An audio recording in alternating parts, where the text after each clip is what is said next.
Well, hi everybody. Sorry about the inconvenience of moving this back a little bit. We had some technical difficulties on our end that we're pretty sure we've gotten figured out. So welcome back to the busy webinar for Wednesday, June 17th.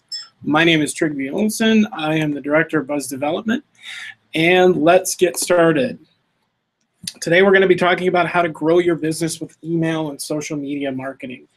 And we're going to talk about the value in doing that. We're also going to be talking about the purposes and the value for each of them. So if you need to get a hold of me, if you're curious, if you have questions after the fact, this is how you get a hold of me. My name is Trygve, the Director of Buzz Development. You can reach me at facebook.com/busyweb, or you can tweet me at @TrygveO. So what do we do here at BusyWeb? We're an online marketing. We're a WordPress web design firm. We also are full service digital marketing. So we can attract new people to your website. We can get more conversions. We can grow your business on the whole using digital marketing solutions. So today what we're going to be talking about, again, email and social. This is an event that's sponsored by Constant Contact. So this is an event that is, we are here at BusyWeb. We are big fans of Constant Contact because you can do a lot with it for a very small, reasonable price. So you can do newsletters and announcements, you can do offers, you can do promotions, you can do feedback and surveys, and you can do events and registrations. It's all in one nicely done toolkit. Your lists can move from one place to the next, and it's at a very reasonable cost. And we'll talk about that a little at the end. So shout out to our good friends at Constant Contact. If you're listening, thanks for keeping the dream alive and doing a great job. So what are we going to talk about today? How are we going to do it? The first thing we're going to talk about is marketing for today. What exactly does that mean? How has marketing changed? And how can you harness the beast? Secondly, how do you set a good marketing goal? What do you do? How do you do it? What is a reasonable goal to set? Third, we'll talk about campaigns that drive action. Again, what we want people to do is we want people to do something. We don't just want them to show up and look at a billboard as they drive by and not call us. Fourth, what our recommendations are, how to get started. So I'm going to do my best to try and answer any questions that you might have. If you are interested in asking a question, if you go here on the side where it says questions, you'll be able to ask me something, and I'll stop periodically to make sure that we are on that I'm answering any questions you might have. So let's get started and talk about marketing today. So it's now 12:30 in the afternoon Central Standard Time as I'm recording this, and a question I have for you is this. How many of you have looked at Facebook? How many of you have looked at Twitter? How many of you have looked at LinkedIn yet today? Similarly, how many of you have looked at Pinterest? How many of you have looked at Instagram? How many of you have looked at YouTube? Chances are good you've probably looked at one, but you haven't necessarily looked at all six. Don't worry, that's okay. You don't have to always look at all six every day. But more often than not, and chances are good, you've probably looked at your email today. So as we talk about a good, effective strategy, remember how many times you've looked at your email today. Everybody in the world has email, and so that's a great place to start when the audience is literally 100%. Similarly, if we're thinking about this in terms of digital and mobile technology, the question is this: what is the #1 app on cell phones? You guessed it, it's email. More than half of all emails in the entire world are opened on a mobile device. And for those of you dentists out there, here's an even scarier thought. More people own a cell phone than own a toothbrush. There are actually 600,000 more cell phones in the world and smartphones in the world than toothbrushes. So why is this important? We need to keep in mind that mobile technology, as we do anything, and as we access and market to our customers, half of them are going to be looking at it on a mobile device. So what's the difference between marketing and advertising? At its core, marketing is about eliciting a physical and measurable response. We don't want somebody to drive by a billboard that we've paid a lot of money for. Maybe they'll call, maybe they don't. We're all inundated by that on a regular basis. So by and large, that advertising, unless it's truly effective, goes in one ear and out the other. So what we want to do is we want to be able to get somebody to do something. And then we want to be able to measure it, because we want to be able to define what our success rate is. What exactly is a physical response, and what exactly does that mean? Well, it's something as simple as click here, or come into the office, or make an appointment, or pick up the phone and call us. Those are all measurable responses that if we do our campaign correctly, we're going to be able to see, we're going to be able to tell that. So let's talk about the sales funnel. Everyone in business, everyone who is over a certain age should have seen this before. You spend the majority of your time prospecting clients. You spend a significant amount of time converting those prospects into customers, but you spend the least amount of time keeping them as customers and keeping them in the fold. This is a pretty standard sales funnel. This is something that most everybody in business knows and understands. The trouble is, in this day and age, it's completely wrong. This is what marketing looks like today.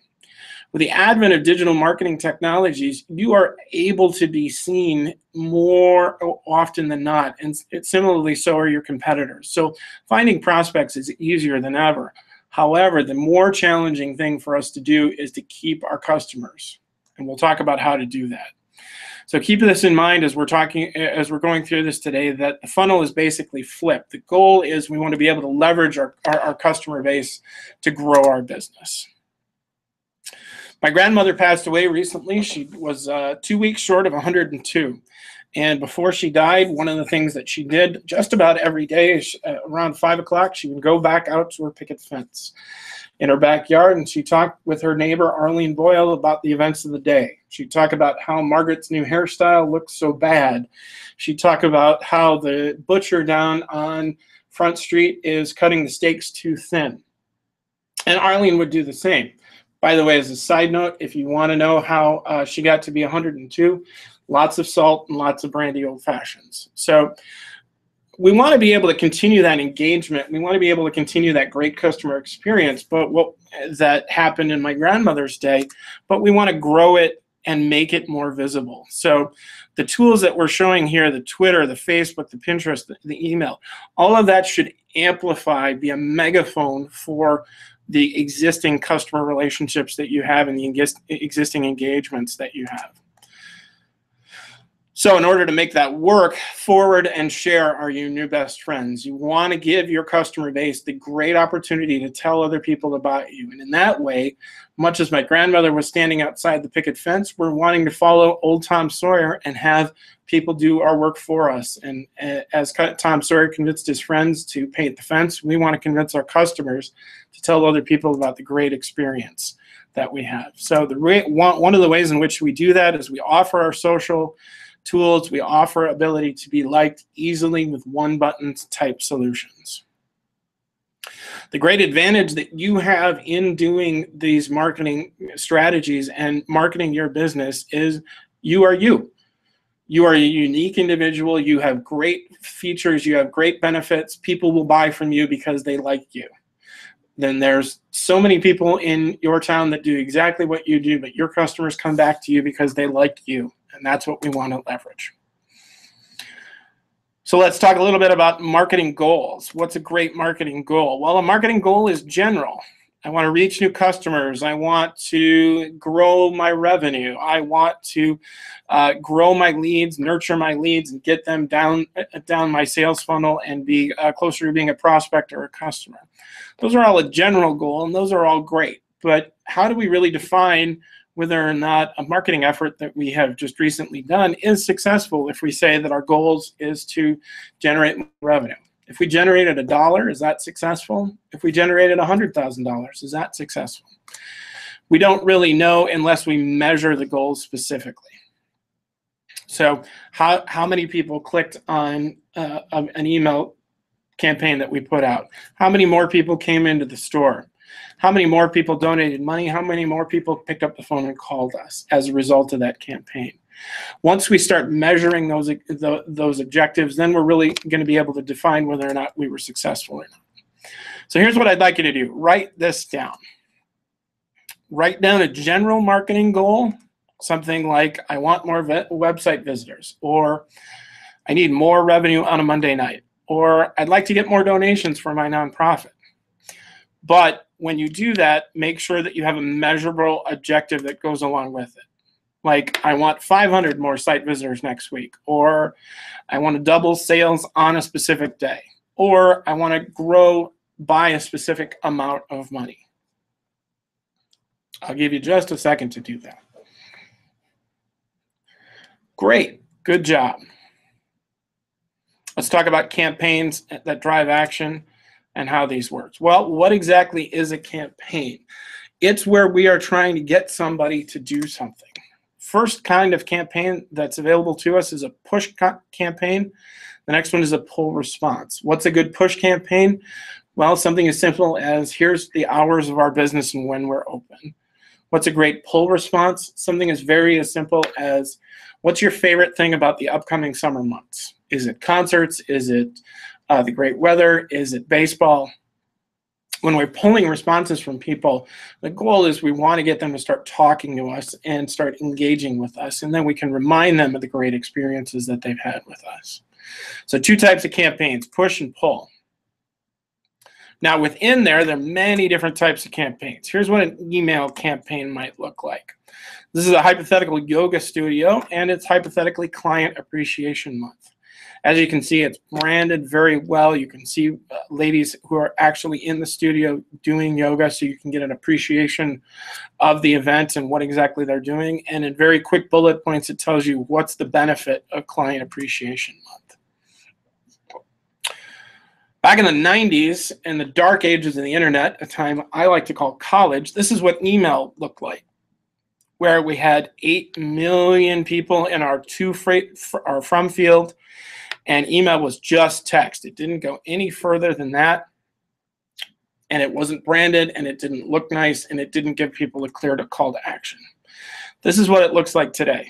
It's got our logo in it, it's got our color scheme in it, and it tells you specifically what you want the end user to do. In this particular instance, you can clearly see what they want us to do is to reserve our booth. Why do we talk about email? Well, it's because email marketing is pretty hard to beat for the following reasons. You can get a lot of physical and measurable responses, and that's great as we're trying to define what our success is. Secondly, it's easy to brand with your colors and your logos. If you use a great email service provider, it's even easier than that. It's very low cost, as I said earlier, with Constant Contact. You know, it's generally anywhere from $20 to $50 a month, depending upon the size of your list. So if you can grow your business by leaps and bounds above that $25, you're getting a great return on your investment. It helps to measure, it helps to monetize your social media, which we'll talk about in a little bit, and it reaches people wherever they are. Again, back in the dark ages of the internet, where I like to go college, in order to check your email, you had to go to a computer lab, but now I've got it right on my phone, and it's accessible and easy for me to see. So here's some more types of campaigns that we can look at. We've already looked at email campaigns. You can also do a Facebook promotion. So in this particular instance, our yoga studio is offering 20 classes for the price of 15. You can offer a specific kind of deal, like, hey, if you buy this, you get 20 for the price of 15. You can promote events. This is an event that teaches you how to stand on your head. And then finally, online surveys, which are fantastic for great feedback to help grow your business. And donation campaigns, those work as well. And those are something that are fantastic for nonprofits or small business that are trying to grow for a specific project or for a specific reason. What do they all have in common? All of them come through email and social media. They all drive a specific response. Each one of those different campaigns asked the end user to do a very specific thing. It encourages repeat business. It encourages referrals. It's very mobile friendly. It's got an immediate payoff. Whereas as soon as you click on it, you've got it. You don't have to wait 3 days for shipping. It'll help the small business owner grow your list with more people to talk to. You have more opportunities for potential prospects. And it allows you to track absolutely everything that you're doing, which is great and gives us the opportunity to really define what our success is. So what do you think? What type of campaign is going to work best for you? Is it a newsletter? Is it inviting people to a special event at your business?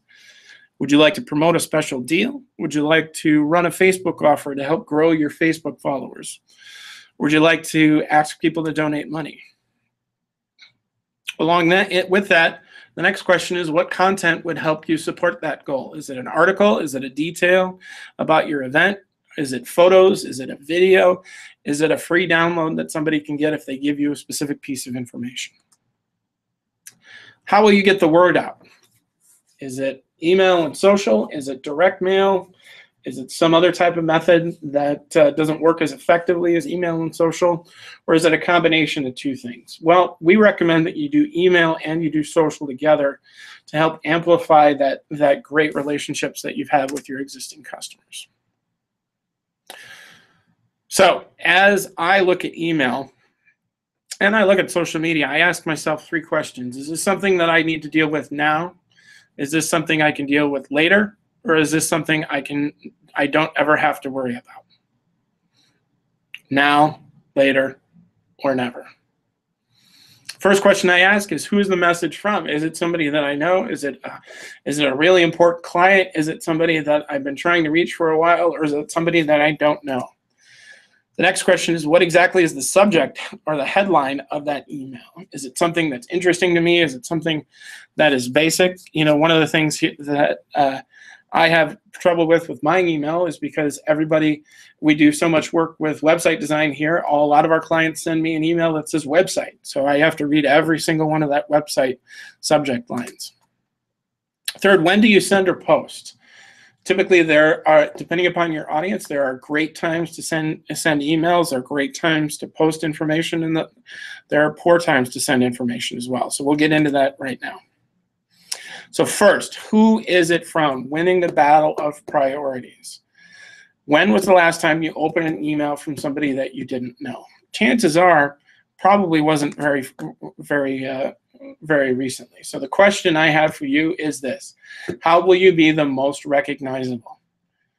Make sure that you remember that your authentic self is the most valuable marketing tool that you have. So I get emails all the time from info@abccompany.com. Well, I don't know anybody named Info, but I do know Steve at abccompany.com. So if I got an email from Steve, I'd read it as opposed to info@abccompany.com. Make sure that you're similarly recognizable across all of your channels, including your email, but including LinkedIn, Pinterest, Google+, Facebook, Twitter, YouTube. Make sure that your company brand and the way in which you're most likely to be known is on first and forefront.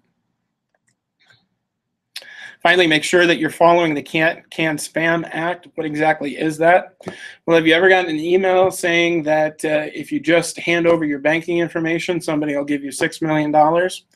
That's an illegal email that somebody, chances are, is illegally sending to you. As small business owners, we have a responsibility to make sure that we follow the Can Spam Act. I'd encourage you to take a look at business.ftc.gov and search for that to give you some basic framework and guidelines on how to do that. But it's pretty simple, and most good email service providers like Constant Contact or even here at BusyWeb, we want to make sure that all of our clients are doing that so you don't get fined and you don't get sued. So the importance of consistency and recognition, how does that actually manifest itself? Here's a couple of great examples of some restaurants where you're clearly seeing the great food that they offer. It's going to remind you of a great meal that you might have had. Or even something that is trying to entice you to come back for lunch. Again, you're seeing something that is valuable. You're seeing a great, simply produced email that is enticing you to do something. In this particular instance, they're enticing you to come for lunch. Or even a nonprofit, you want to be able to give somebody a picture of how well you're doing. And thermometers are used all the time, but it quickly gives you an idea of where you're at. And again, the goal here is to get people to donate now, which you can clearly see in the middle of the email. Second, what is your subject line? How exactly are you going to get somebody to open your email and win the battle of priorities? Well, first thing you're going to do is you're going to remember that you only have 2 seconds to entice somebody to open your email and the first 2 words in which to do it.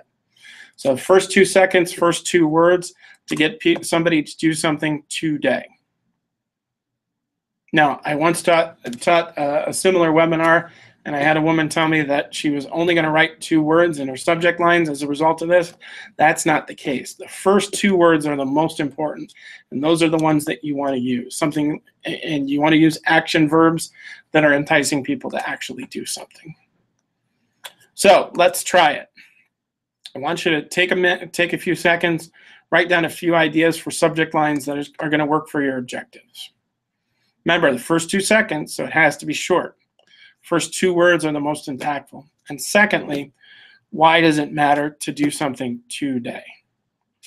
And as we're taking a moment here, I'm going to quickly tab over to see if we've got any questions, and it turns out we haven't, so that's great. We'll go back to our webinar. So hopefully you've gotten a great subject line that follows that 2-2-2 principle to entice your end user to actually open your email. Finally, the most important thing we're going to talk about: when on earth do you send this? We're all buried with emails. We're all buried with posts. When is the most impactful time for you to be able to get an action from your audience that makes the most sense? Well, when we're talking about when on social media, you should really do it about 3 to 5 times a week. And there's some great tools that are available to you that are free, that you can access, you can play with, that can help you schedule posts. You don't just have to log in every single day to write posts. When you're sending out email, most of the time, a monthly email newsletter or a monthly deal is the most common. So about once a month makes the most sense. Most importantly, across the board, though, the question that you want to ask yourself is, when is your audience likely to take the action that you want to take? We found here at BusyWeb that one of our clients gets the most responses if we send an email on Saturday morning to their clientele. However, that's not always the case, and we'll talk about how we get yours to work. Here's how you test the day and time that works for you. Write yourself a great impactful email or a great post and split your audiences into 3 different groups. Select 3 different days in the week, post that same post to those 3 different audiences, or send that email to those 3 different audiences, and look for the best open rate, and look for the best rate in which we've gotten somebody to open the email. Constant Contact will tell you that the best time in which to send your email, statistically speaking, is Tuesday or Wednesday between 10 a.m. to 2 p.m. Now, that being said, Constant Contact has well over millions of clients. So that's a lot of email going out in that 10-hour period. So perhaps your audience is different. So by following this simple 3-step process, you're going to be able to determine what is the best time in day in which people have opened your email or your post. Timing is the same difference. Once we've identified a hypothetical day, we want to use those same 3 audience lists. We want to select 3 times on that day with the best open rate, and then we want to send your email at 3 different times or your post to see what is the best statistical response rate that we've gotten. And at the end of the day, hopefully what we will have is a time and a date based on our experimenting that will say what our specific audience is going to be the most impacted by our message. Now, a lot of times at this point, what people will ask me is, oh my goodness, do I need to buy a big list in order to do this, to make this worthwhile? The answer is absolutely not. You can start with a very, very small list. And in fact, we encourage you to do so. Because first of all, it's going to look like you. As you can see, here's an example of an email and a website. The website and the email together are matched. The logo is the same, the color is the same, the feeling is the same as you look at both of them. Consistency is key here. If somebody has looked at your website, has visited your store, as you communicate with them, they need to be reminded of that fact and reminded of why they had a good experience with you in the first place. Secondly, use images. We are a visual people. We like to see things as opposed to have things described. And if we looked at a great big long email with many, many paragraphs, chances are good we probably would roll our eyes and not open it or read it, which defeats the purpose. We want somebody to open it. We want to be enticing to the eye and pleasing to the eye, so pictures will go a long way to do that. Third, use consistent language. Make sure that your regional dialects are included. So I live and work here in Minnesota. What we call Coca-Cola is pop, but I have a friend in Atlanta that calls it Coca-Cola.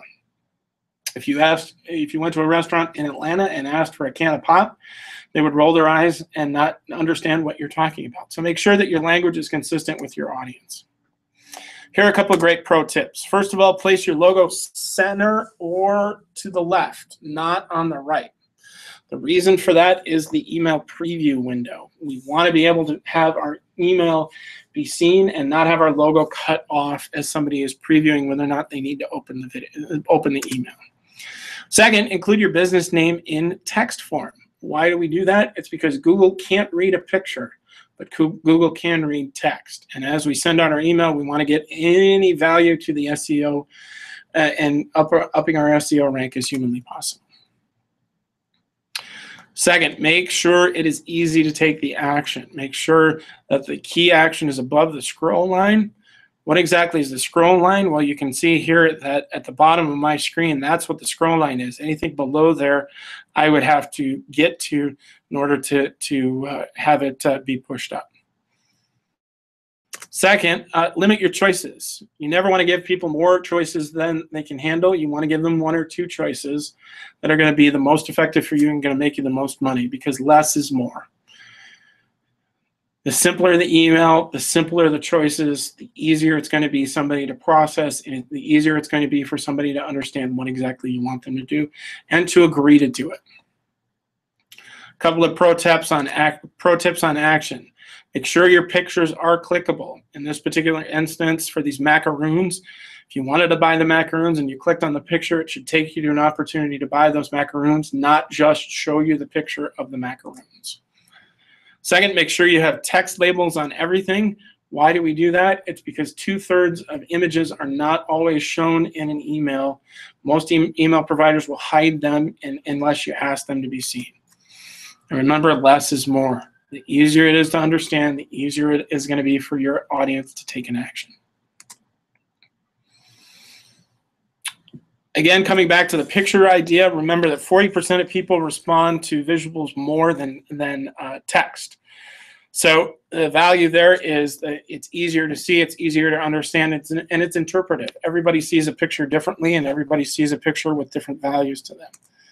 So similarly, if you've got a video, that's going to help it's going to help further your click rate and get people to do what exactly you want them to do.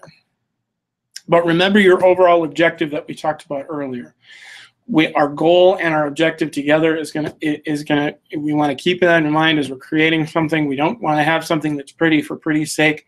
And we always want to keep in mind that over here we can see our email has to look just as good on a phone as it does on a PC.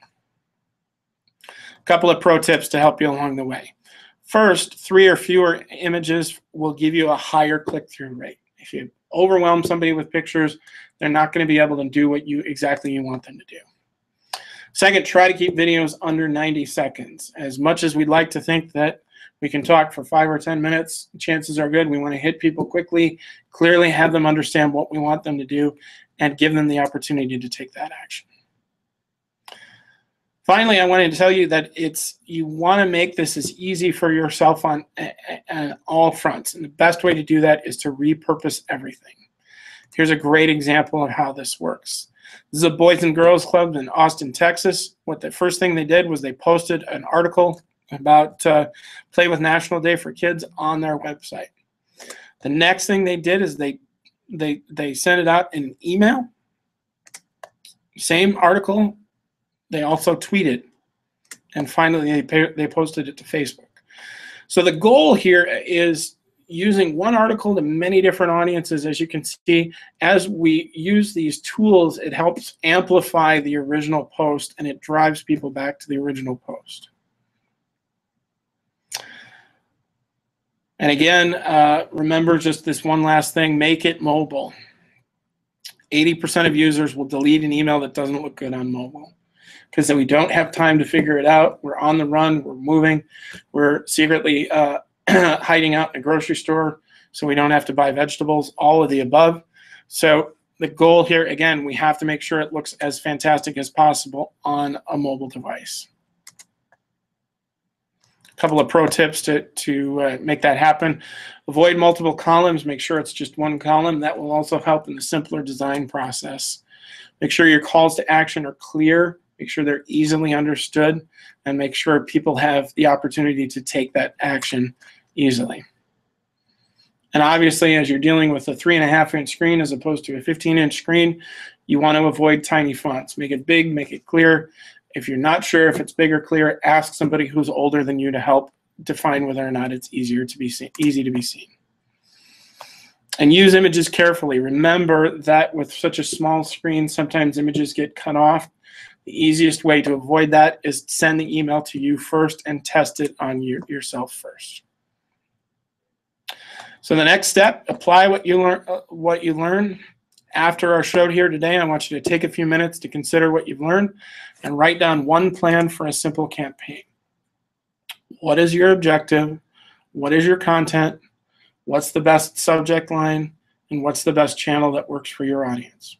If you don't know what the best channel is, I'd encourage you to take advantage of the survey tool to ask the customers that you deal with on a regular basis what is the best channel that you're on, how often do you use it, and when do you use it to define what the best thing for you is. So lastly, what we're going to talk about today is we're going to talk about how exactly do we get started. Well, remember, if you're not measuring, you're not marketing. If we're not measuring, we're just advertising. So here's what an email statistic looks like. So you can see we sent out 427 emails. We got 14.5% bounced. We got 2.8% opt-outs, but we got 38% of the people opened it and 37% of those people clicked, which is a pretty good rate. And we were able to define, again, whether or not that was successful or not. We can even see what did people click on, where did they take it, and how long did they stay there. Here's what the bounce rate looks like, as I showed you a little earlier. We can see, why did our bounce rate happen?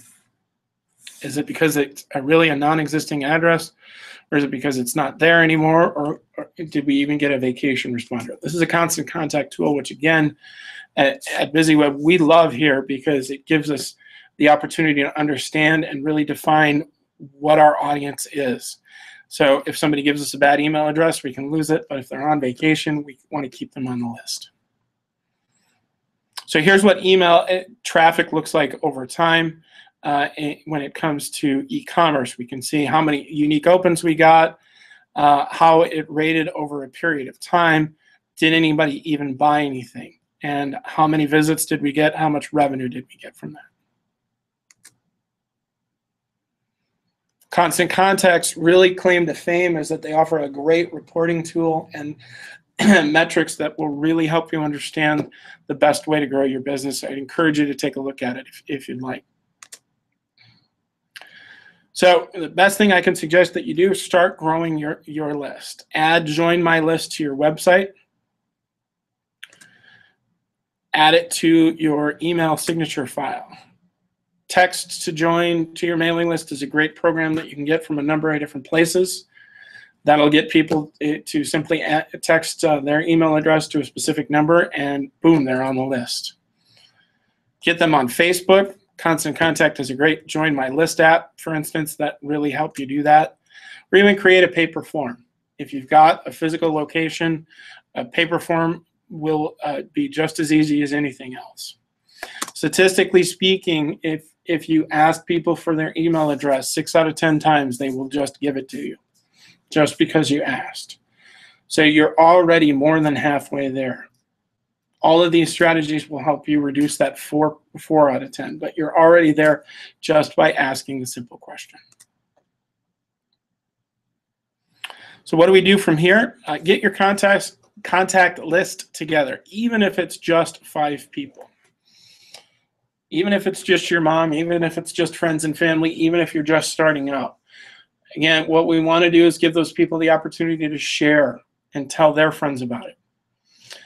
Next, I want you to follow, fan, and link your best customers. Even if it's your mom, make sure that they're recognized as one of your best customers on social media.